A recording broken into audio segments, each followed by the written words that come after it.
माघ पौर्णिमेला माघी पौर्णिमा देखील म्हणतात. धार्मिक मान्यतेनुसार या दिवशी पवित्र नदीत स्नान करणे, दान करणे फार शुभ मानले जाते. हिंदू धर्मग्रंथानुसार माघी पौर्णिमेचे फार महत्त्व आहे. माघ पौर्णिमेला माघी पौर्णिमा देखील म्हणतात. धार्मिक मान्यतेनुसार या दिवशी पवित्र नदीत स्नान करणे, दान करणे फार शुभ मानले जातं.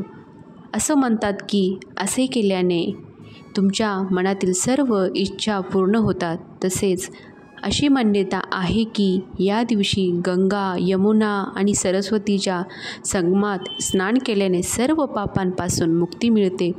तसेच देवी लक्ष्मी, भगवान विष्णू आणि शंकराचीही पूजा केल्याने सुखसमृद्धी प्राप्त होते.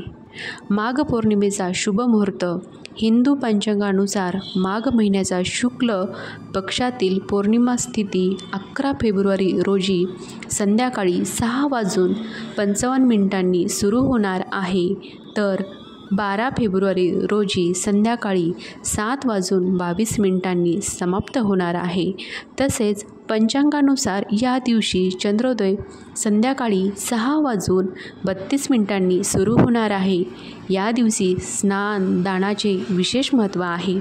का आहे माघ पौर्णिमा विशेष?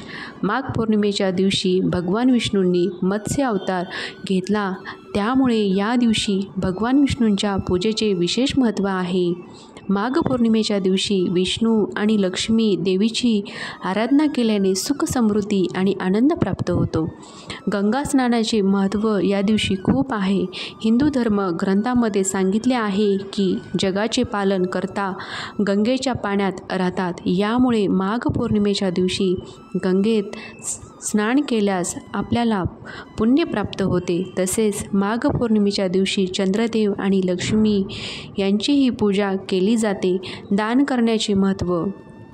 गंगा स्नानासोबतच माघ पौर्णिमेच्या दिवशी दान करणे खूपच महत्त्वाचे मानले जाते. या दिवशी वस्त्र, अन्न, गहू दान करणे अत्यंत शुभ मानले जाते.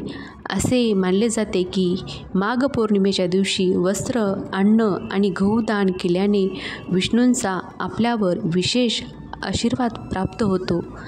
तुम्हाला आजच्या व्हिडिओमध्ये माघ पौर्णिमेविषयी माहिती कशी वाटली ती नक्कीच कमेंट करून सांगा.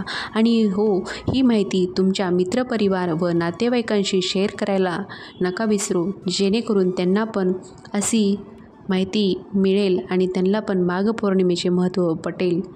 तुम्हाला हा व्हिडिओ कसा वाटला ते नक्कीच कमेंट करून सांगा. तोपर्यंत धन्यवाद.